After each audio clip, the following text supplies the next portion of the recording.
Ma question s'adresse à Madame la ministre chargée des personnes handicapées. Jeudi dernier, vous vous êtes déshonorée en ayant recours à la réserve de vote puis au vote bloqué pour tordre le bras des députés de votre majorité.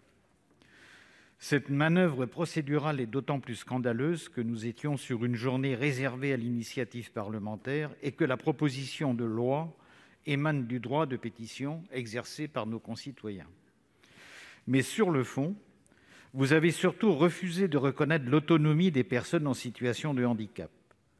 En refusant d'individualiser le calcul de l'allocation aux adultes handicapés, vous avez préféré renvoyer chaque personne dépendante du fait de son handicap à une autre forme de dépendance, la dépendance économique vis-à-vis de leur compagne ou de leur compagnon de vie. Cette humiliation pour la personne dépendante est pourtant dénoncée par l'ensemble des associations. Au nom de la responsabilité budgétaire, le gouvernement s'enferme dans une posture bien éloignée des valeurs de progrès et d'humanité. Ma question est donc la suivante, Madame la ministre.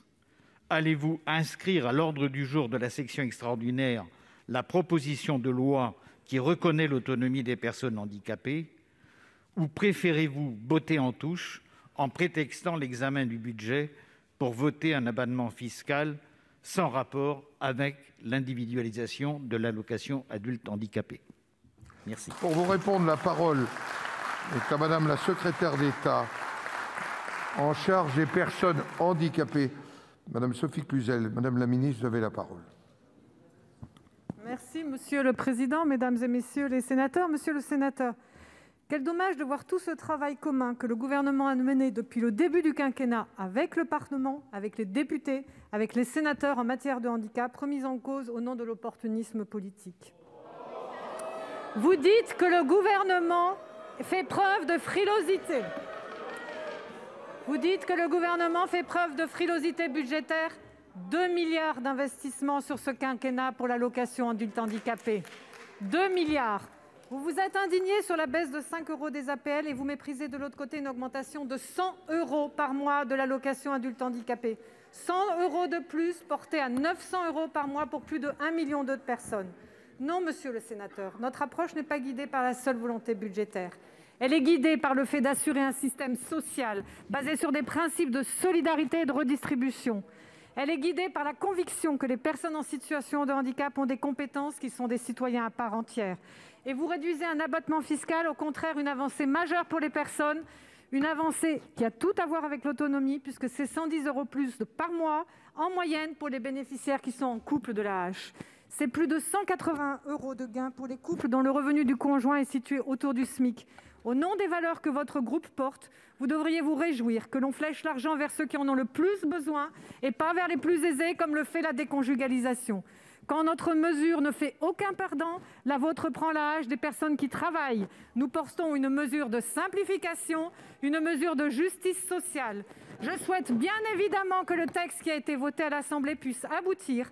Et c'est parce que je crois à cette mesure redistributive au cœur de notre ADN politique que oui, monsieur le sénateur, j'inscrirai cette avancée majeure dans le budget de l'État pour 2022, quoi qu'il arrive. Je l'inscrirai car le gouvernement est fier de la politique d'émancipation que nous portons depuis 2017 et parce que nous apporterons un soutien constant au pouvoir d'achat des personnes que je respecte profondément.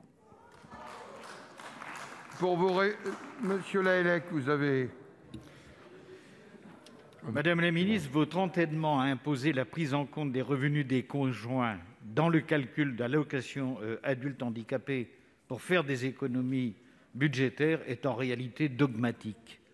Vous refusez la proposition d'individualiser l'allocation d'adulte handicapé, dont le chiffre est estimé à 750 millions d'euros, et vous défendez votre proposition d'abattement fiscal de 200 millions, qui ce n'est pas rien, 200 millions. Pour trouver les 500 millions nécessaires, il suffirait par exemple d'imposer les dividendes des actionnaires à hauteur de 1%. Par exemple. Mais toute autre proposition pourrait être la bienvenue. Voilà. Donc nous regrettons que le gouvernement fasse ce choix. En tout cas, nous saurons nous en souvenir avec les associations des personnes handicapées.